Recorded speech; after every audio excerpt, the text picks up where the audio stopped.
plusieurs raisons motivent la Confédération de Roquefort à demander cette exemption, et notamment celle de l'équilibre alimentaire, et c'est justement du coup le thème de cette émission. Notre combat tous les jours, c'est la première des choses, c'est d'éduquer nos enfants au bien manger.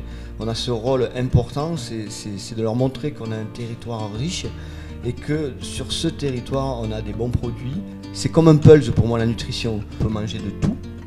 Il suffit d'équilibrer nos portions. Le Roquefort, il a cette particularité d'avoir un goût prononcé, donc qui en fait pour moi finalement un produit très intéressant parce que très peu de produits va pouvoir valoriser et relever une assiette de manière optimale. Nous, en ce qui concerne le Roquefort, qui est donc un fromage entre 100 et 150 mg de calcium, on a le droit de le servir sur notre fréquence de 20 repas, 4 fois minimum. On voit les Français, on a un engouement pour la gastronomie et nous, même nos tout petits, on voit que de plus en plus ils se réintéressent au bien manger. La portion recommandée de fromage dans le plan national nutrition santé, c'est 30 grammes. Un des grands problèmes du Nutri-Score aussi, c'est, vous l'avez dit, c'est qu'il est calculé sur 100 grammes. Vrais problèmes de santé qui ont été mis en évidence, sont principalement liés aux produits ultra transformés justement.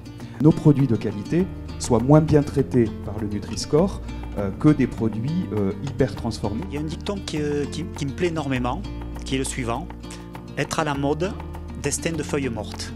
J'ai trouvé que ce dicton collait bien à notre mode de fonctionnement, avec toujours comme ligne de conduite défendre notre territoire, les acteurs qui le font vivre aussi, toute la filière agricole évidemment, sans qui on ne pourrait pas s'exprimer à travers notre métier, et ça je l'ai au plus profond de moi-même. C'est donc un combat qui est porté par d'autres signes de qualité, pas seulement des fromages, je l'ai dit, en Occitanie, en France et partout en Europe.